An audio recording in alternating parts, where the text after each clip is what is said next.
Hi everyone, welcome back to my channel. Today I'm going to be reviewing the L'Oreal Paris Infallible Longwear Shaping Stick Foundation, and I bought this the other day. It was retail for about £8.99 I think, so around £9, and I wanted to save this for a video to film it. So I'm going to be using this foundation today. On one side of my face I'm going to be using a beauty blender, and on the other side I'm going to be using well, this is the Real Techniques professional face brush or something like that, but it's basically like a kabuki brush and it's a dense brush.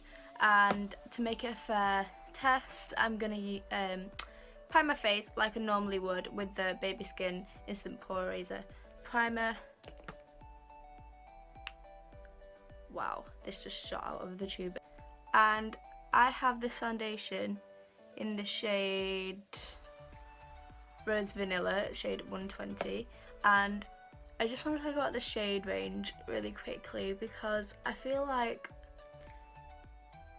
they've focused a lot on tan shades and for like people with more olive skin tones, and there wasn't many light shades when I went. Like, this was, I believe, one of the lightest shades you can get, and this was quite dark, so this would be kind of me with a tan really, and there wasn't many dark shades either, and I don't know if that's just what they had in stock, but I have looked online and there's about 3 dark shades and 2 really light shades, and then all the rest in the middle are like really tanned shades, if that makes sense. So like I said, I got the shade Rose Vanilla 120, and this is what it comes in, and for £9 you get this much product. And I haven't really had a stick foundation before, so I'm guessing that's pretty good because it is quite a wide stick. So I'm gonna glide this onto my face. Glide. So I'm just gonna put this on my face.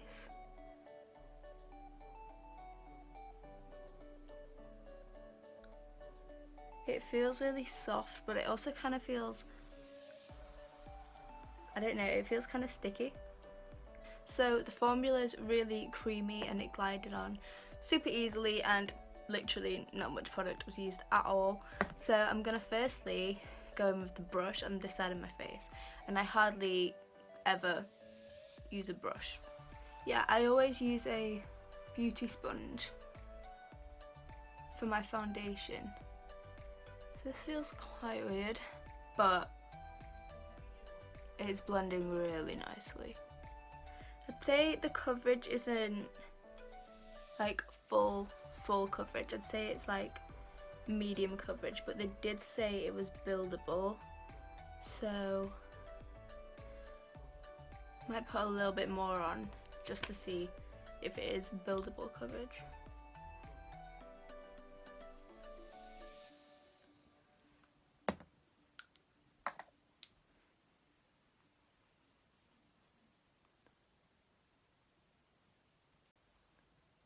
Okay, wow, I'm actually loving it. Coverage is definitely buildable. It's covered pretty much all my redness.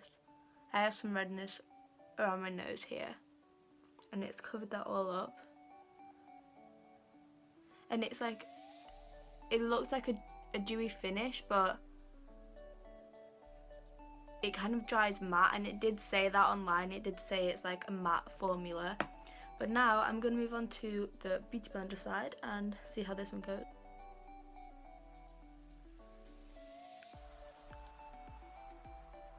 Okay, it's a bit harder to blend, but I mean, I was kind of expecting that because this is a sponge and that was a brush, and this is kind of a thicker foundation than my usual liquid foundations.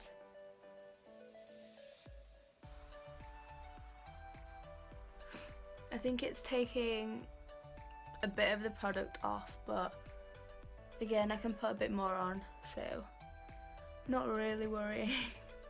Okay, I'm going to put a bit more on this side.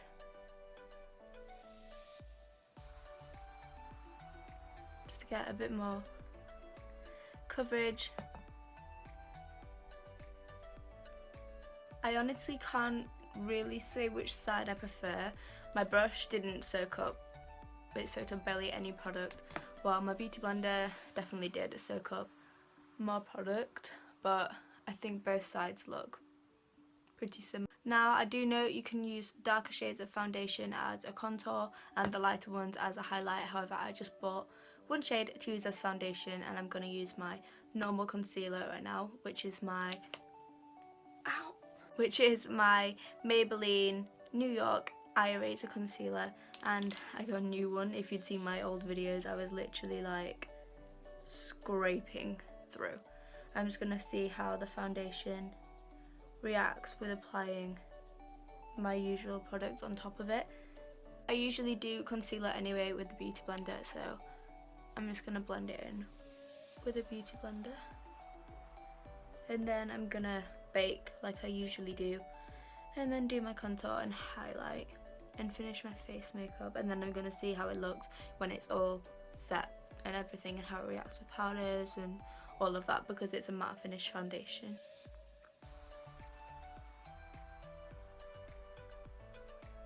I'm going to quickly set my under eyes with my Match Perfection Silky Loose face powder, and I'm just going to bake them before they crease.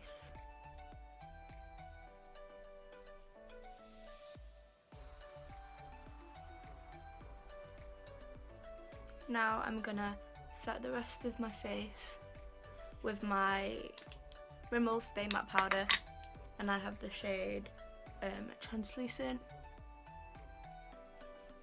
I'm just going to dust this over my foundation.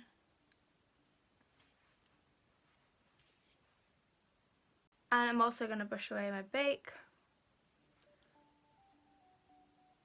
Now I'm just going to see how some bronzer, I was going to say contour, can use this as contour, a contour and bronzer. I'm going to see how this sits on top of the skin, so I'm just going to apply it on my cheekbones. Okay, the bronzer went on really well and it didn't go all patchy and ugh. Now I'm going to move on to highlight, and I'm going for my Illamasqua highlight in the shade OMG, and this is just a really pretty gold highlighter.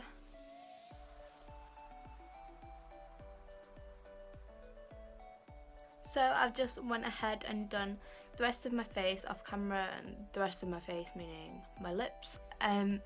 Overall thoughts of this foundation, I really like it. I'm definitely going to use it again, and I might even use it like every day, because it's definitely one of my favourite foundations I've ever tried. So that's the end of the video. Thank you all so much for watching. If you haven't already, please subscribe to my channel and turn the little bell notification on. It will notify you guys every single time I upload a video. If you enjoyed this video, don't forget to give it a big thumbs up. It will help me out so much, and share my channel with your friends. And I will see you guys all next week really soon with a brand new video.